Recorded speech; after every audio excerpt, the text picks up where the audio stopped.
Welcome. I'm so happy that you are sticking with us for Thrive in 2025. And today is day two, where we are discussing discovering your authenticity and building on that confidence. And one of the reasons that I go over this is because my goal is to keep you with the momentum that you need to work on those goals that you do set for yourself. We know that too often people set resolutions, and pretty much gyms make a lot of money in February because a lot of people stop coming to the gym, but yet their membership is still going. And we all know that it's a little bit of a challenge to stop your membership sometime with some of the gyms that are out there. And so the idea here is to keep you going. So I just want to make sure we set the stage for this. In case you missed it, one of the things I always want you to do is to have your beverage, whatever that is, whatever your choice is.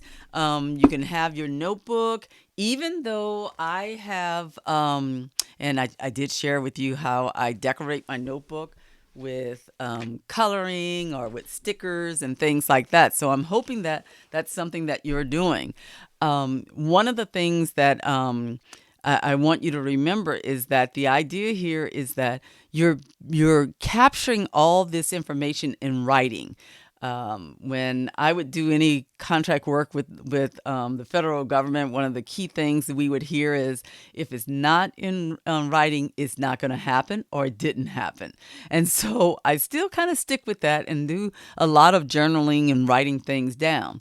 The other thing is if you haven't found the worksheet guide in the Facebook group, look in for day one work, and that's where you'll find the worksheets that are available, and it's following each of the days and the tasks that you're doing with each of those days. So if you didn't collect it yet, please feel free to go and get it, but you don't need it right now as we're talking about as we discuss authenticity and build confidence, but you do want to have some place where you're jotting down this information. So, of course, I have a question for you. Does your life truly reflect who you are and what matters most to you? So let's say that again. Does your life truly reflect who you are and what matters most to you? So many of us, we go through life wearing different hats, fulfilling different roles, meeting expectations, and trying to keep up with the demands of others. But how often do we take a pause to ask ourselves, am I living in alignment with my values, with my strengths, and the person I truly want to be? That's one of the things that I have definitely learned from working with my coach is every year, like I said, in January, we go through at the end of this 5-day challenge. I normally go right into my own coaching around writing my goals out and building that momentum is like a pep rally before the year begins, which is something that I've come to really enjoy. And one of the reasons why is that I'm setting up the year in the way that I find it to be beneficial so that I can meet some of those goals that I have set. And I've already gone over last year, and I have met many of my goals, and I have some that I'm planning on continuing to work on. But I already knew that they would be going into 2025, but that's what good planning and being intentional can do for you. So today we're taking that pause. We'll reflect on who you really are at your core, beyond the labels and the expectations that are out there that people place on you. Because when you connect with your authentic self, you gain the confidence to make choices that really and truly honor your true identity. And that's when life starts to feel more meaningful and fulfilling. By the end of this video, what my hopes are is that you've gained clarity around three core traits or qualities that define you, that you're able to reflect on how you can show up more authentically in your daily life. And just know that this is your opportunity to embrace you and who you are and build the confidence to live boldly and authentically in your life. So that's what we will be focusing on for day one. So we're laying the foundation for thriving in 2025 by identifying your core values and visions. And those values are your compass. They guide your decisions, that your goals, and ultimately how you show up in the world. Today, we're building on that work that we did on day one by focusing on your authentic self, the version of you that exists beyond societal expectation, the external labels, and the roles that you are pressured to play. So, when you connect with your true self, you begin to live in alignment with your values and your strength. Authenticity is so powerful. I want to say that during the last 6 months, I have used that word authenticity so much. And it was because I was going through my own challenges in life, which can happen. And sometimes it pushes you to be inauthentic. And because I talk about authenticity so much, I had to do my own self reflection where I kept saying to myself, my authenticity is what can heal me. My authenticity is powerful. It really helps you to feel more confident and make meaningful decisions and create deeper connections with the people and the opportunities that truly matter. But being authentic isn't always easy, and it takes reflection and it takes courage to uncover who you really are and show up as that person every day. And I think that you all can agree with me that, once you find who you are, and you know what makes you authentic, you want to stick with that. And a lot of times we don't take that pause to kind of figure out what is that? What does it mean to be authentic?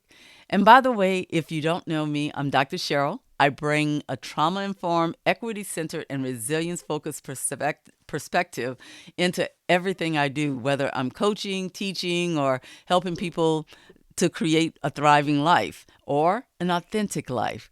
And today, that's what we're going to explore, how to reconnect with your true self and embrace the confidence that comes from living authentically. And even if you already are living authentically, just know again that life challenges can nudge you out of you being authentic. So the example I can give you is, where let's say you go through a life transition like divorce. Well, in order to survive, sometimes what we do is we move away from our authentic self and we move into that survival self. And the goal here is to survive, but it also is about thriving as well. So that's why I had you on day one to go over looking for what your core values are. And please remember, you can ask questions in the Facebook group, or you can email me if you have questions or if you want more clarity on what it means to have those core values, or as we talk about authenticity. And just remember, that's what we went over yesterday. So if you didn't review that video from yesterday, please do so today. So core values that we explored yesterday, just remember that they are they're pretty key to discovering your authentic self. They tell you what truly matters to you and what drives you and what gives you your life meaning. When your actions and decisions align with these values, you feel more authentic and confident and at peace, something that we are always looking for, hoping for, and trying to create in our life. For example, if one of your core values is family, your authentic self might prioritize nurturing relationships and creating meaningful time with loved ones. If growth is a core value, your authentic self might embrace opportunities to learn and challenge yourself and evolve. Authenticity begins when you stop trying to fit into roles that don't reflect your values and you start living in alignment with what feels true to you. So your values, they just define that true self. So who are you at your core? What makes you uniquely you? One way to discover this is by reflecting on your qualities and your traits. These might include your compassion, creativity, determination, or humor, and those are just some examples.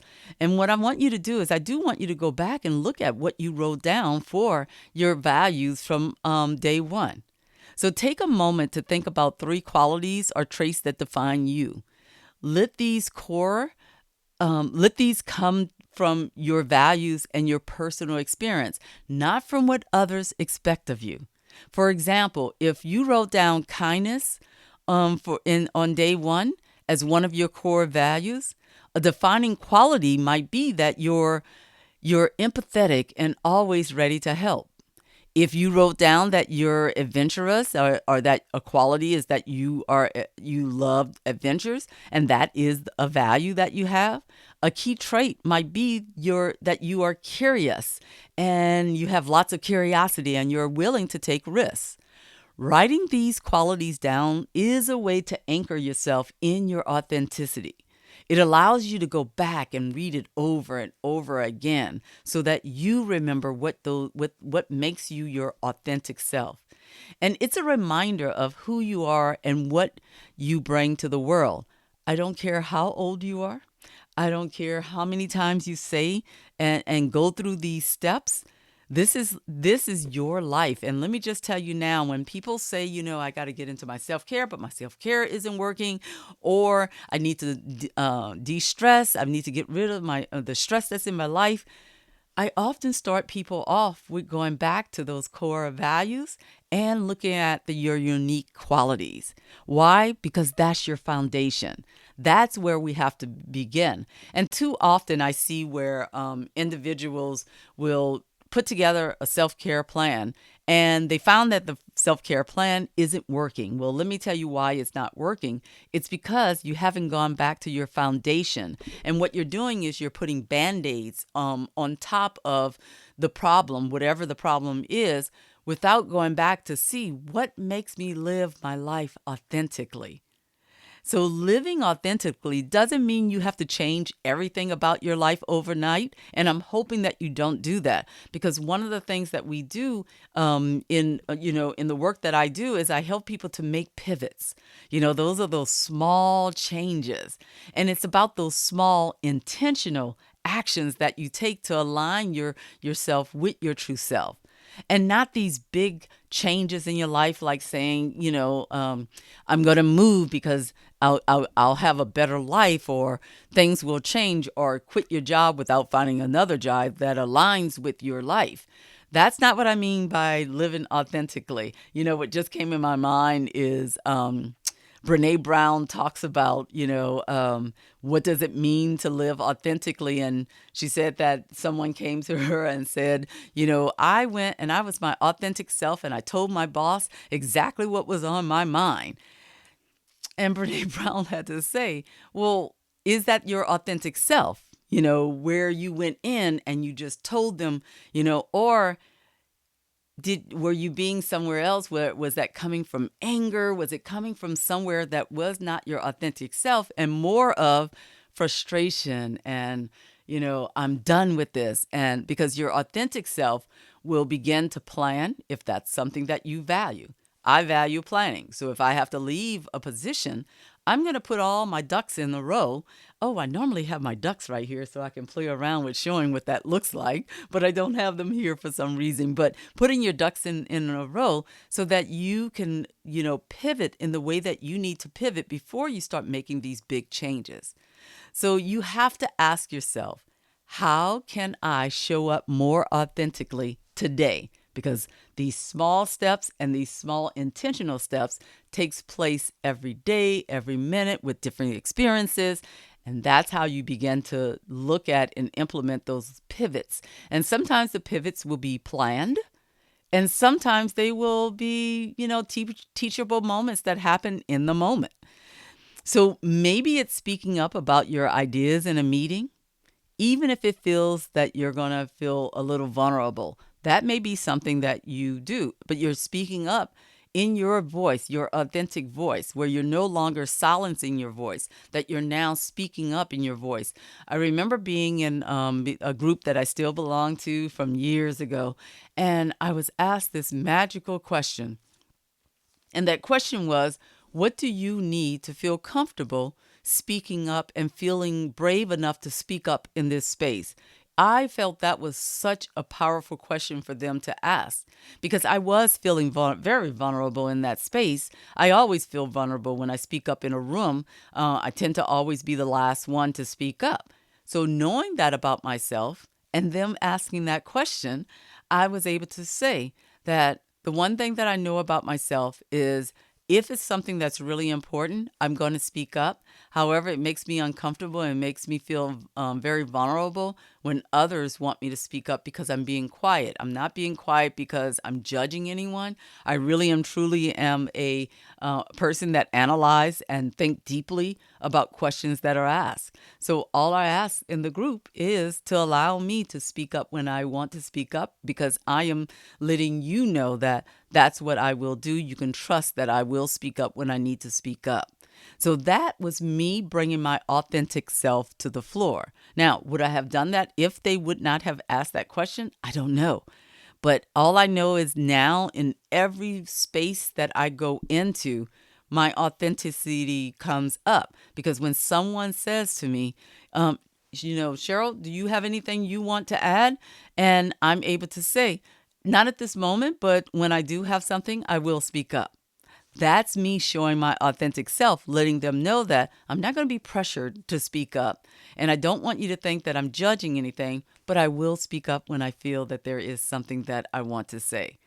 So that is an example for my own life. And I still, and we're talking, years that I still carry that sense of authenticity with me where I'm able to, when someone asks me, is there something you want to say, that I feel very authentic and I don't feel vulnerable anymore by saying, not at this moment, but when I'm ready, I will speak up. I can promise you that. Maybe, when we're talking about how can you show up more authentically, maybe it's you setting boundaries to protect your time and energy. If you are used to giving up your lunch or if you take that 15-minute break, if you work a 9 to 5 job and you take that 15-minute break and you don't take your break because you're servicing someone else or you're there for someone else, you have to ask yourself, is that your authentic self? So the one thing that I know, and I'm even thinking about businesses where I don't joke about this, that there's something on my calendar between 1 and 1:30, and I will have to take that break between that time. Now, that can be me resting, and when I say resting, I don't mean sleeping or taking a nap, but it could be me resting. And what I mean is just going and sitting and deep breathing.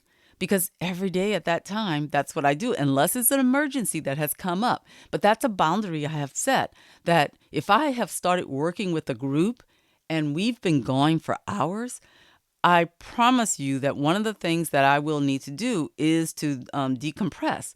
So 1 o'clock hits, 12 o'clock, or if my body says it needs a break, I'm going to take that break. And it may only be 15 minutes. But I set that boundary for myself to find a way to rest. And part of my rest is that I go and I deep breathe. So setting boundaries to protect your time and your energy. Maybe that's what you do and how you show up authentically. Or it might be expressing your creativity through something you love like art, writing, or problem solving. The more you practice showing up authentically, the more confident and aligned you begin to feel in all areas of your life. And I cannot wait until our day 4, where we begin to talk about where and create some organization around what are these areas of life that we're talking about here. So, what I want you to do is, I really want you to take time today to reflect on your core values from day 1. Then I want you to write down 3 qualities or traits that define your true self and think about how these qualities guide your daily decisions and your actions. And then finally, I want you to ask yourself, how can I show up more authentically today? Start with one small step, and it has to be an intentional, meaningful step. And I do want you to never, ever forget you are stronger than you know, you're braver than you feel, and more resilient than you realize. So you have to keep going one step at a time. And remember, you got this. If you have the workbook, you will see this the day 2 worksheet, which is to discover your authentic self and build confidence, where I want you to write those 3 qualities or traits and then also reflect on how you can show up more authentically in your daily life. Well, until day 3, I will see you then. Take care and keep going. Oh, and by the way, introduce yourself in the Facebook group. Thank you. Bye, everyone.